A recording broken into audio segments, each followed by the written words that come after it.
how we started basically.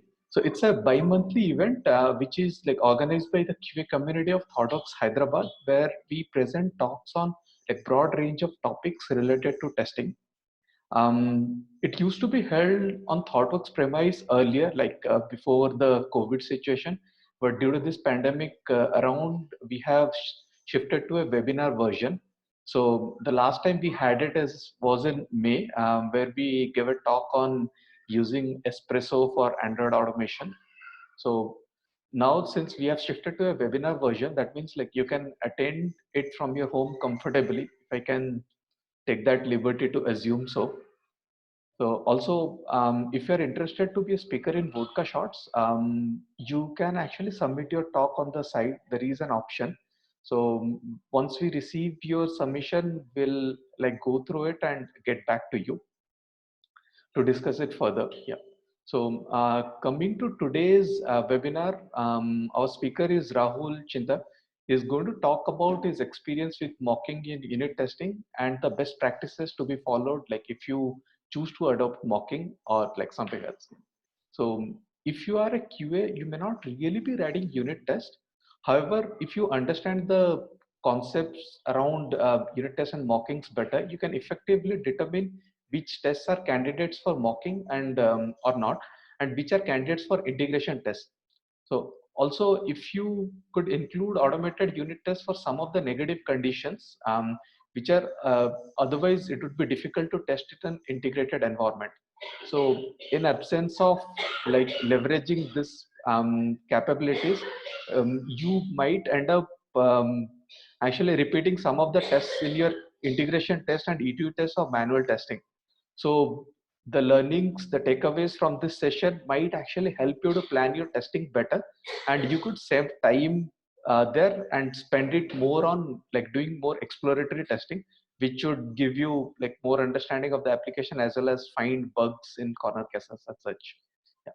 So I sincerely hope that with this learning from the session, you'd go back and probably propose to your teams if they're not using it, or if they're using it, you can actually use this learning from the session to improve it further if there is a scope. And yeah, if you're a developer or a tech lead in your project, so I'm sure this session is going to really resonate with you, and you may like to leverage this learning from the session to improve the testability of your application, like if you're doing it now. Yeah.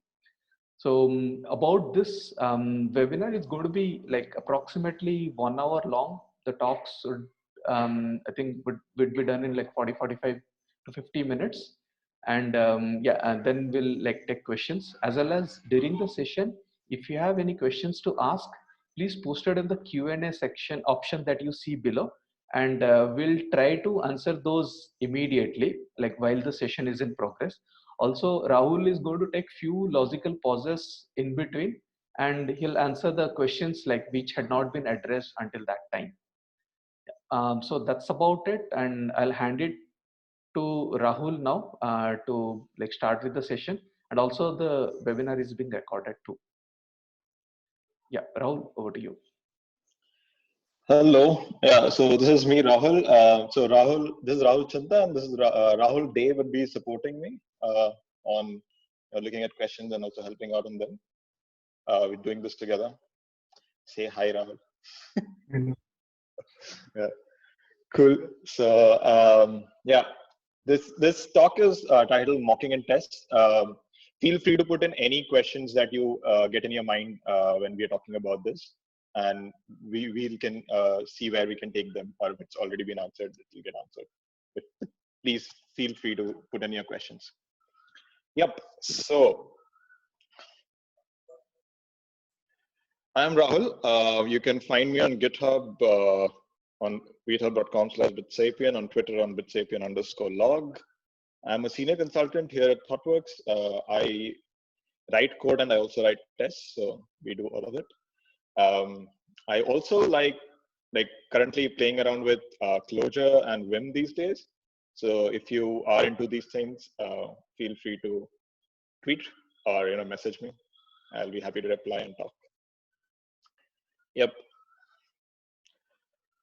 So to start off, when do you say you're confident about the code that you have pushed? Like as a developer, the code that has gone in, or even as a quality analyst for a product, when do you feel confident? Like especially maybe on a Friday night, right, or a Friday evening, you just push into your code.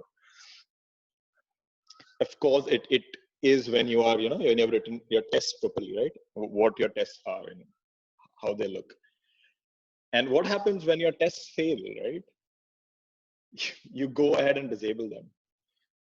But if you see here, we all do understand here that, we do believe that tests are the core of uh, the confidence that you would have in your product, right? Without tests, you would not be confident that, today I push in something, a change, and on a Saturday, on a Sunday, things won't blow up and my customers will not be unhappy, right? The tests are the reasons why we developers or anyone in the team sleeps well at night. And we write all kinds of tests around our software, right? And the whole purpose again being to build confidence. And one of the types of tests that we do write is unit tests. And then there are these other kind of tests that are basically, it could be like your functional tests, your integration tests, your end-to-end tests, your UI tests, which are basically, your systems interacting within itself and with the outside world, and seeing how those interactions are and how they work. But for the sake of clarity right now, since we're talking about mocks, we'll specifically focus on unit tests for a little while, and then we'll go on to how this builds and influences how you do your other parts of testing. So how do you write unit tests, right? One of the ways, there are actually a lot of ways of, how you can start off with a unit test. There is the whole TDD approach, and then there are these other different approaches that you can use to write your unit test. One of the approaches that people usually take is this AAA approach, which basically means arrange, act, and assert. And we can probably take that as an example and go ahead and see how our tests get created over our code, right? So let's take a simple analogy here. Say there's a plant sapling, there's soil and there's fertilizer, and your end product being a tree, right? So when you have a plant sap, you have soil, you have fertilizers, and then you add things to it, your tree gets created and things from outside, right? Now you have this pot with you, you have a sap in it and there are fertilizers. This is with you, and everything external is also helping it grow. Now say you want to test this particular plant sap, right? So this plant sap becomes your subject under test. This is the one that you're unit testing on. And the soil and fertilizers are basically dependent elements that make up the whole thing. Like, these are basically, I would say, more like something you really need to test whether things are happening or not. So that would be arranging all of this. So you would arrange your sap, you would arrange your soil, arrange fertilizers, right? When you have all of them together, you act on it by adding water, say. That could be an act that you make. And then you assert on it by saying, okay, I added water, what should happen? So the assertion could be something like, the leaves are green, the leaves are producing food using chlorophyll inside of it. So these could be your assertions. This is a more general, real world kind of an example. Let's try to get into some code here. So this is a piece of code. I will run you through line by line, and we'll see how this is basically a test for an object of called order. And what this order object does is it has it creates you can create a new order, and then a dependent element like warehouse would get affected. So just imagine that you're in a factory and there's a warehouse that you're managing, and then you have written code which has an order object in it, say, and that order object basically takes care of any kind of I mean, if there is an order to be created, so that would go and minus one item from the warehouse, from your inventory, right? So if you see what we've done here is the arrange part is here. This part is the complete arrange part. So here you are creating some items. You are creating an object with the new warehouse object. Then you are filling the warehouse object, and then you are creating a new order object. right? So this is the whole arrange phase, or what we can call a setup phase. And then you're acting on it. So when you're doing order.fill warehouse, you're saying, fill my particular order with this particular warehouse item. And that, then you're again, that's an act, and then you're doing an assertion. You're asserting whether the order has been filled or not. And you're also asserting on that particular item in the inventory is empty or not, right? So this is one example that you can see, right? So what would we observe? Our subject under test here would of course be order, right? And the collaborator, or what we call the dependence here, the collaborator would be the warehouse object. And then if you see what we are trying to do here, we are asserting on the state of the object. We are checking whether it returns a particular Boolean or something. We're not looking at how the implementation works for it. So, right. So let's look at another example. So this style of testing that you're seeing right now here is called the classicist way of testing. So let's remember that through the talk. This is called the classicist way. So what you have done is you're asserting on state, and you are creating real objects to test on, right? Then there is this other way of testing the same thing. So this is a similar test, but now they're using mocks. So if you see here, you again have the arrange phase where you are creating a real object for order. But for every collaborator, you are a dependent, you are using a mock, right? So, and in this particular example here, you see how we are running a warehouse mock.expects method. So here you're setting an expectation on the behavior that this has inventory method should have been called once. And then you're also setting this thing saying, if warehouse mock is called with these particular parameters, please return the value true here. So you're setting up your mock to behave like a real warehouse object would, right? And you're doing the same thing again for the method remove here.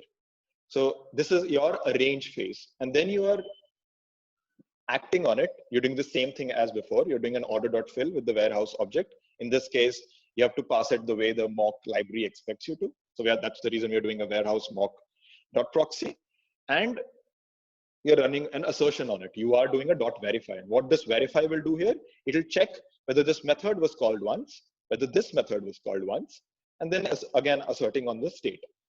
So if you see here in this different style of testing, what we have done is we are looking at the behavior, right? We are verifying for the behavior, and we are also creating these fake objects and spies to look at what is going on here, right?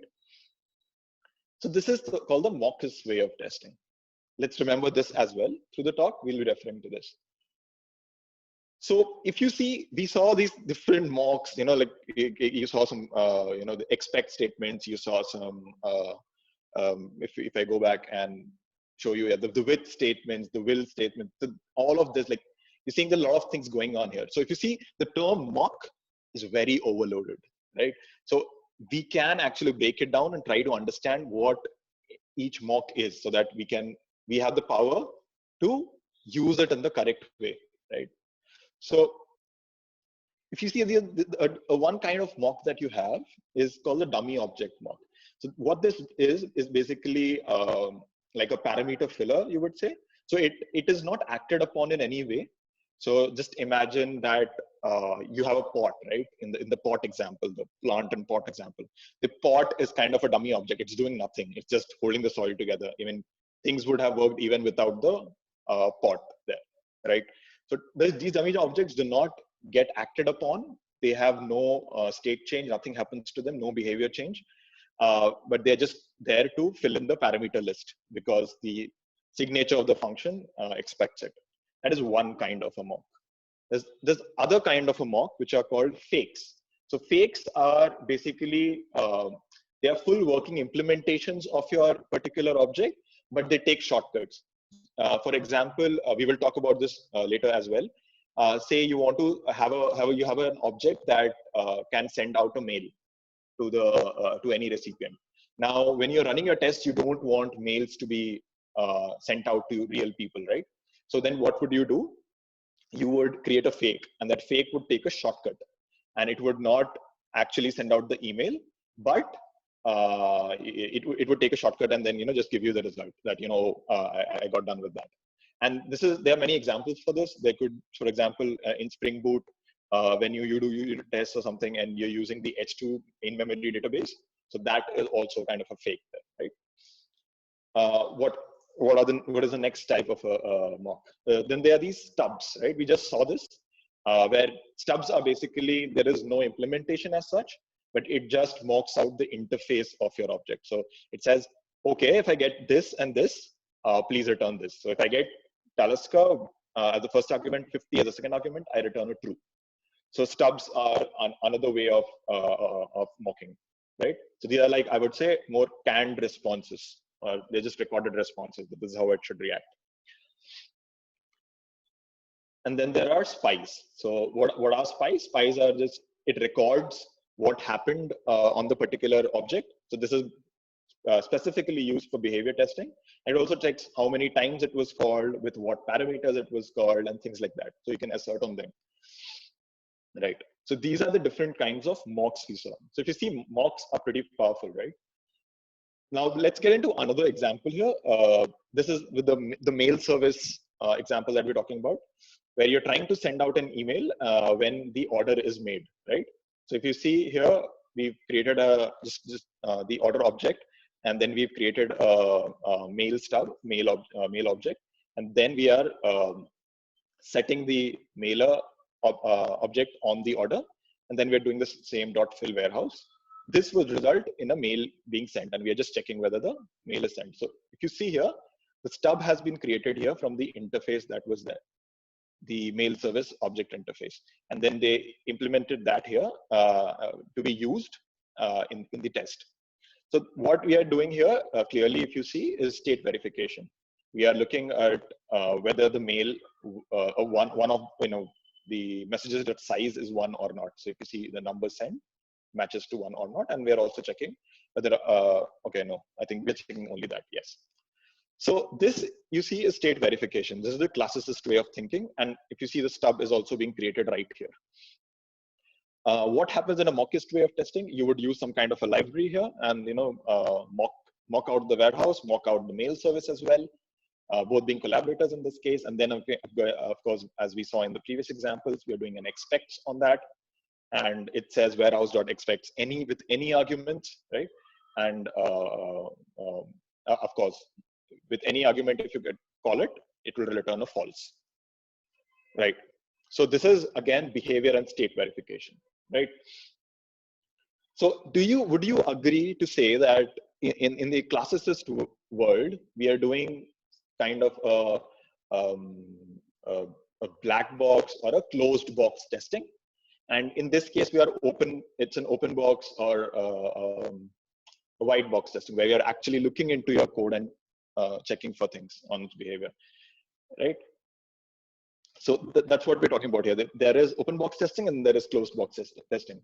Now, how does this, all of this, when we say, well, when I'm saying classicist way of testing, mockist way of testing, what is the right way to go, right? What makes sense? So if you see, both systems do things properly, things in a certain manner in some parts of it, and in some places there are screw ups. So we will talk about them now, and eventually go into what are the problems with heavily using mocks, right?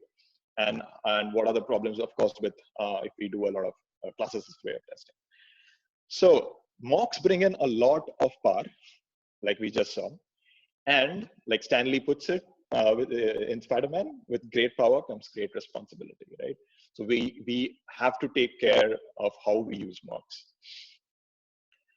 So when we say classes and mockist way of thinking, what we need to start looking at is how this will impact your test or code design, and maybe then we will be able to come to a decision on how we want to balance that out, right?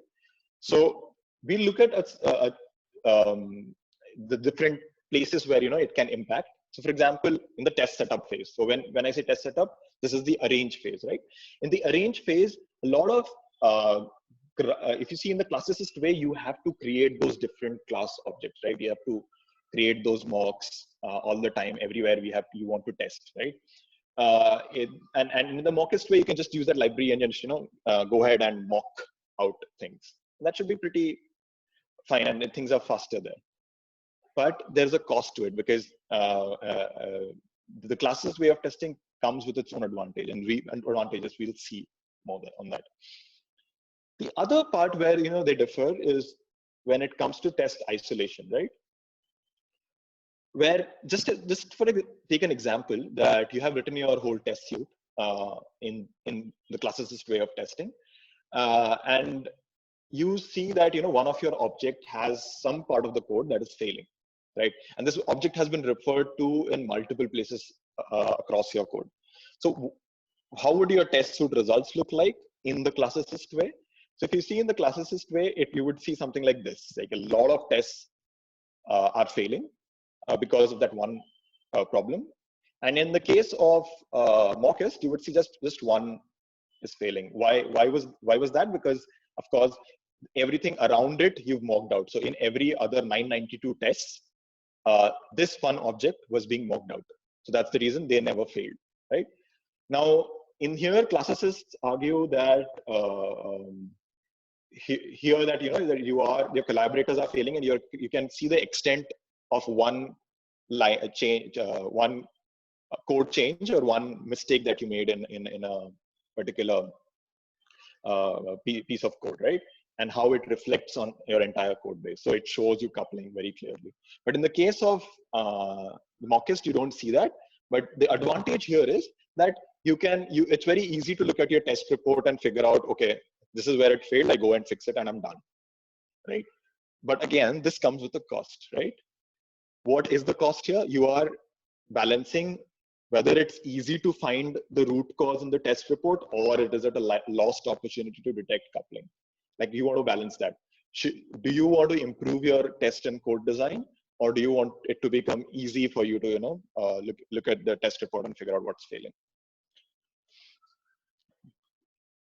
That takes us to this thing that this concept of behavior verification, which we have been referring to continuously, right? What are the problems with doing behavior verification? So when you talk about mockists, a lot of mockists do behavior verification. What is the issue with behavior verification? There is a tendency to use things like any, right? We can just say any and then of string class and then return this. So what happens with any is you are mocking out the interface, and eventually what is happening is you are losing what really happens in the system. And this can be a problem, for example, when you want to refactor your code, right? You want to change your code and you want to run your tests as is without changing them. What will happen in a refactoring exercise here, because you're doing behavior verification, is that you need to refactor your code, you need to refactor your test, and then you actually get the full picture. So it's kind of, it can get kind of, I would say, irritating, right? So if you look at it, we are trying to see here how our mode of testing, how we think about testing, impacts our system's design, right? And eventually your team's development speed. And if you see, when you do a lot of coupling, it's a problem, right? When you test behavior, it's a problem because refactoring becomes a pain. There are chances of false positives because you are just using mocks, right? You don't know that this failed because of this reason, or was it because my mock was a problem, or probably my mock does not resemble the real object, and I need to change how my mock looks like, right? These are the different problems that come in like with a certain testing mindset there. Right. So we will see some more examples here and these could be what you would be encountering in your day-to-day coding. So this is one of the example where where it's about trusting the outside world interface. So what do I mean by outside world interface? When you're probably using an external library, right, inside your code, and you want to test around it. So what happens there? So in this example, if you see, what we've done here is we are importing this a neat little library called Boto3. This is Python code, and Boto3 is a library to talk to S3, and S3 is this service that Amazon Web Services provides to store files. say, right? We usually use it for that. This particular class, if you see, it takes in a name, Aadhaar number, and it stores it in the S3 bucket. The buckets are, just imagine them as maybe drives. Just imagine it like a C drive, D drive kind of a thing, and then you go and store your files into it. So if you see the file name here is the name of the person, and the body would be the Aadhaar number. So this is how it is. Now, say you want to test this out, right? How would you do it? So using mocks, this is what you would do. So there's this really cool library called Moto, which can be used to mock the Boto3 library. So Boto3 goes and talks to an external system, which is, of course, Amazon Web Services. It does things on the cloud. And Moto is like, I would say, like a fake object, right? That, like we talked about. And that fake object is taking shortcuts. And what shortcut does it take? It does not make the call to the cloud service. It does everything else and it goes ahead. Now, this is something that this is a real example that we've taken up here. And we faced this in our project where what happened was the Boto3 library, it updated its interface saying, this is how you talk with the particular object. And when they updated the interface, Moto, which is a separate library altogether, did not update theirs. So our tests were passing and our code went ahead and blew up in production. So if you see, the mocks were giving a false sense of positivity that, things worked. And this also was a problem because this upgrade happened because we have something like this is a really cool tool called Dependabot. What this does is it goes and upgrades your libraries, right, automatically. So we were doing that, and then we thought that because the tests are fine, we were sure this will work in production, but yes, it blew up. Why did it blow up? Because we were using something like Moto, which did not align itself with Boto in time.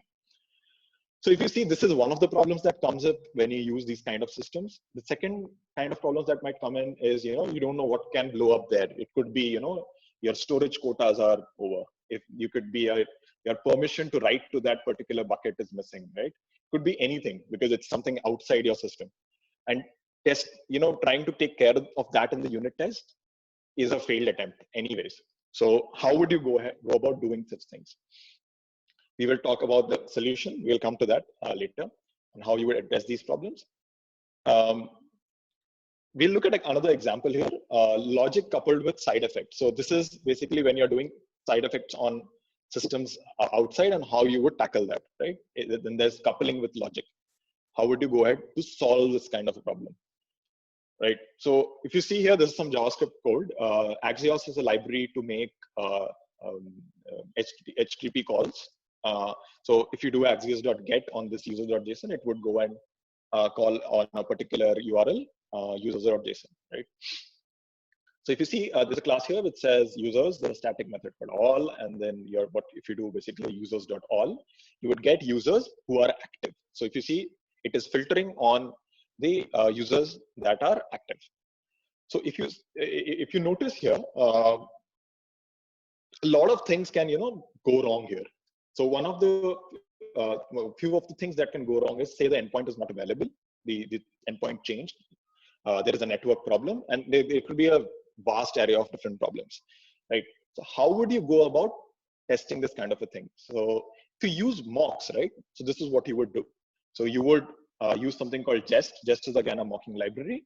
Here, if you see Jest is making some kind of a stub, and that particular stub is being asked to resolve a particular response when the get method is called. So if you see here, the stub is being configured here, right? So yeah, and then you would just call that particular thing and then check for the expectation. The act is happening here, and of course the expectation on the data to be equal to just Bob and not Alice, because we only want active users here, right? So how would now just imagine that now since you mocked your code is like that, and things worked fine, everything's okay. but there are unpredictable parts to it, and that's the reason you mocked, right? Now, just let's try to resist the urge to mock here. Like, let's say, like, okay, we won't mock. Let's see what happens. And what we've done here is, since we resisted the urge to mock, we said, let's pull out our real logic into a different method, and let's pull out our side effect, or the thing that is calling the external world, into another method. So if you see, there is this all method which does a basic call, and then there is this logic which is filtering on user.active. Now what can happen is, you can unit test on this particular method, and this can be taken care of in the integration test, right? Yep, so this would be an example test of that, right? So this is a unit test here. We are looking up users, and you're just testing the you're testing the filter active static method, right? So what did we see at the end of this, all of this? You know, that one thing that is clearly coming out when you're doing mocking is it leads to you not looking at some coupling, and we know coupling is bad. It's very, very bad. Just imagine you trying to debug or enhance a system that looks like this, right? It can be a nightmare, like going through and even forget about enhancing or debugging it. Just imagine testing this. It's going to be a big dance which will never end, probably, right?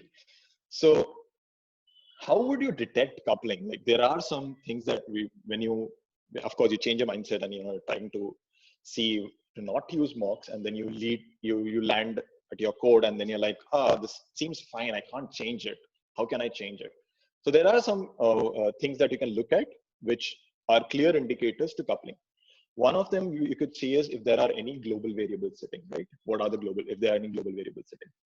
If there is some really deep class inheritance happening, right? If there is a violation of the single responsibility principle, if there are side effects that we just saw happening outside the given process, right, that's running, if there is mutation, right, if there is dependency injection happening somewhere, you know, and these are the different kind of things that you can use to figure out what and where, you know, coupling could be happening.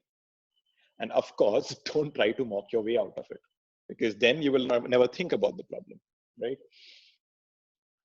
One way to solve this whole coupling problem is to use composition. So that's one of the ways, but there are many other ways that you can solve the coupling problem. Composition basically says, just extract your different logic into, you know, small single responsibility objects, and then call them one after the other, and chain those calls together. That way, you know, this helps. So when it comes to function composition, there are libraries like Lodash, FP, Compose. These are all in JavaScript. And then there are these, then you can use component composition. Again, this is very React-y, I would say, where in React, you can have high order components, and then you can just compose all these components together. Things like Redux also encourage where, you know, you do not have your state being mutated all the time internally. That also helps, right? Or you can go into object or factory composition using mixins, the other kinds of ways, right? We will look at another example here. This is also something that you might have seen. So say you have an Express app. So Express app is where you can configure routes, and you can run a web application server on that, and then that would expose certain routes from your server, and then they can be accessed, of course. So let's take this one really, really simple example. So what is happening here is I'm importing Express here, and then the app thingy here. Then I'm doing an app.get. I'm setting on this particular route. If I get this route, please pass it on to this particular function that you see with the request and response as parameters. And the response.send would just send out the response to the request made.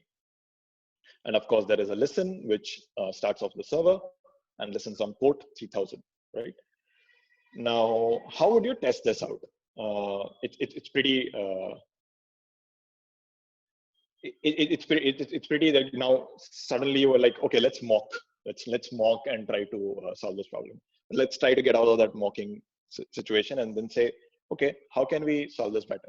So what you can do here, if you see the logic of your system actually lies inside of this, the function block that you're seeing here. So what can we just take this function and put it into another file, or into another method outside. Like in this case, I've pulled it out in different files, hello.js and handle listen, and then I've passed it over here, right? And then I will unit test these, whereas that would not complete your whole test. You need also to integration tests, right? You just unit testing them out would not be enough here, because you just tested this. So this file doesn't get tested anyways. So here, integration tests become important. So if you see here, there has to be this nice balance of unit tests and integration tests that you need to come up with. And mocks ain't evil after all, right? It's just that it has a lot of power. And like I was saying, balancing these unit tests and the integration tests is very important. And how can we achieve that? QAs and developers need to come together and make this world a tested place to live in, right?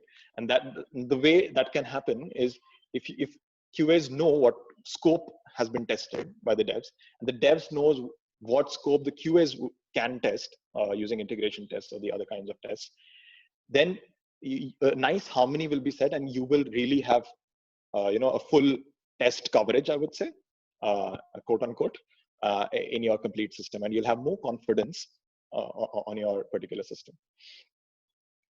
So when we were looking into how we write our tests and how we do our certain projects inside ThoughtWorks, what we came up with is this set of principles that you could use when mocking. They are open to be challenged. So if you think they are too harsh or too much, you can of course challenge that. And these are not like rules that you have to follow, but they're more like guidelines. Maybe you can use them to drive your mindset. Right? Fight your urge to mock in unit test. This is what we've been doing since the beginning, right? That is the first step towards you simplifying your code, right?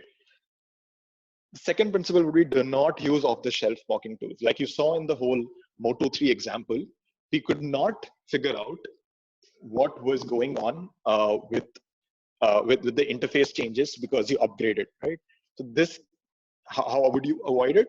Try not using off-the-shelf mocking tools, but write those mocks on your own. The third principle would be use test versions of external systems in integration tests. Like we talked about it earlier. Of course, try not to mock in your tests, but when you have to integration test for real, say you're integration testing a Spring Boot application. Instead, if your Spring Boot application runs in production with Postgres, so please run your integration tests or end-to-end tests on the Postgres database and not on H2 or something, because that does not guarantee that your tests will pass everywhere, right? Like your tests will pass, and so this leads to a problem of false positives. So in H2 it might pass, and then in production it would go and burst and fail. So try not to have different versions, but use test versions of that system. So for example, in the in the X3 example that we saw, use another bucket and try to write it to that, and then assert on them, right? Push all your side effects to the boundaries of your system. Like we saw, any kind of side effect, when I say side effect, anything that is working outside the boundaries of your system, push it to the boundaries of it, right? And you can unit test everything inside of it. So that way, what happens is all your external calls or IOs that are happening. And when I say external calls or IOs, it could mean you talking over the network, you writing to a local to the file system, or any kinds of these kind of things. You don't have to. You don't have to have them coupled inside in the middle of your business logic. Try to push them out. Then it would, the other principle would be don't take unit test coverage as the holy grail. So there is a tendency that I've been at fault at this as well here. that we did run behind unit test coverage, that, oh, we want 100% unit test coverage, and we strived for it. And in the process, what did we do? We created a lot of mocks, which probably that test would not be required, right? That need not be tested that way at all. So then you realize, oh, I don't need full unit test coverage, and only have just enough, right? And this can change for every system. We cannot give a number to it saying, 80% is good, 60% is good. It depends on the kind of system you've written and what makes sense in your case. Test state and not behavior. Like we saw, there's a repetition of that. Try to test the state. Try to find the end state of, because at the end of the day, when you're writing code, you're changing from one state to the other. It's all translations. It's all transformations. And what happens with testing behavior is what we have seen is it makes refactoring life hell. You are tending to use mocks, and it creates other kinds of problems where you will not be looking into your coupled code and things like that. And of course, try to keep it simple. I mean, don't try not to complicate your system because they are tests, And yes, simple ain't easy, but it is possible. Just a little bit push, and it can be done. Yeah, and focus on writing tests to build confidence and not to make them run fast. The primary objective for us is to instill confidence in the tests that we write.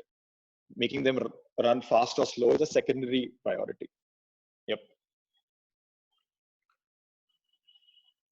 That would be the talk.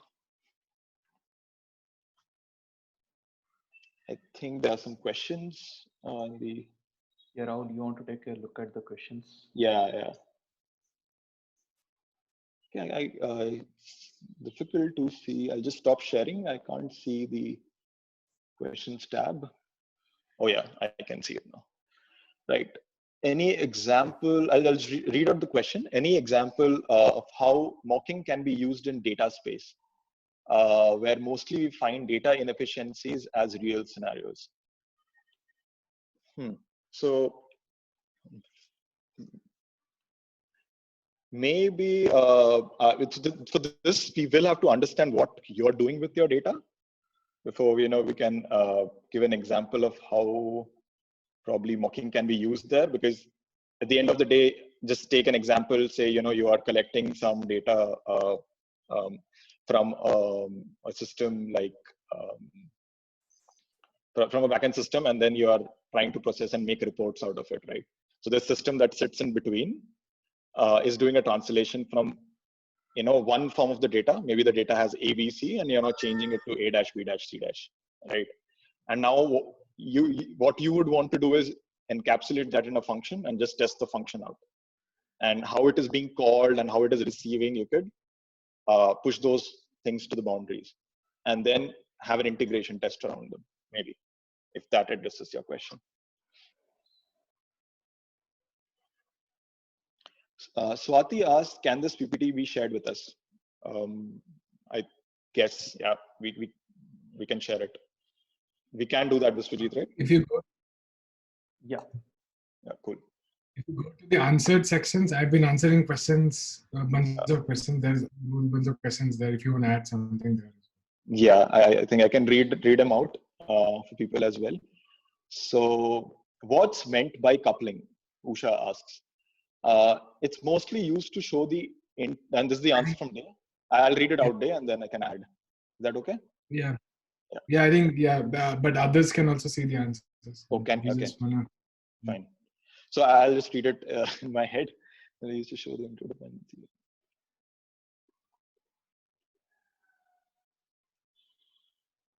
Yes. So yeah. So just Usha, that we saw the particular image, right? Where you just imagine you have a lot of wires around your laptop, and things are connected to it, and now you want to say move the laptop from one place to the other, but you can't. Why can't you do that? Because the wires are all coupled, right? So that is coupling. To give you an example. And Radha asks, can mocks be used to test performance? Yes. I mean, yeah, but I mean, mocking would not be directly related here. Yeah, in fact, completely discourage mocking when you're doing performance testing, because then it will give you a very false number. Because, yeah. Hasib asks, should mocks be used when a method creates objects in a database, which will be used later by different methods from another module? I'll read it again. Should mocks be used when a method creates objects in a database? Okay, which will be used later by different methods by another module. Yeah, I think they did address that pretty well there, which again talks about moving your side effects, and the side effect here being writing to the database, to the edges and integration testing them. Yeah.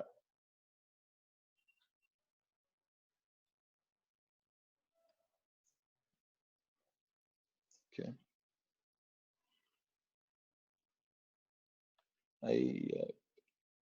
I hope this was good and helpful, people.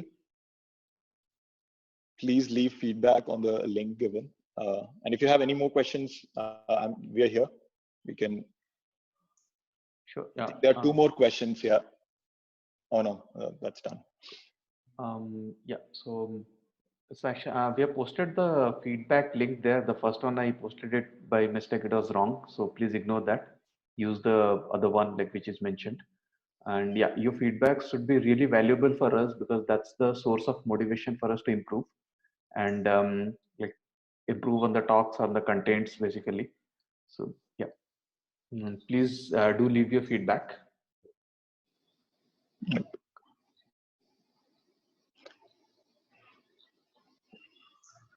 Or yeah, I'll just put in my Twitter link as well, so that if people want to reach me and talk about these things, I'm more than happy to talk.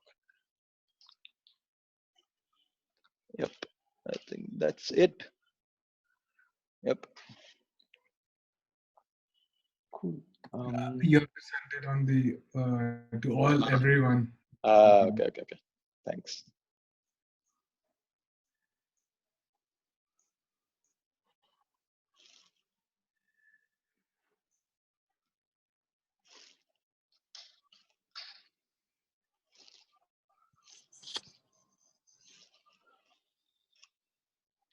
Hope that link works. Yeah, it's available now to everybody. Yeah, okay, cool. Then, I mean, if we do not have any more question, I think we can end it here. Once again, thank you everyone for joining. Thank you. Yeah. Cool. Please do share your feedback as I mentioned earlier as well. So, yeah. And we'll share the PPT and the recording with you, like within a day or two. So, and if you have further questions, probably you can just reach out to us on like Rahul's Twitter handle or over email. And Biswajit, we'll share the link on the same page for Vodka, right? We'll respond to the participants through the email. Okay, great, awesome, great. Okay, awesome. Thank you so much for coming. Thank you, everybody. Have a good day. Yep. Bye-bye. Bye-bye.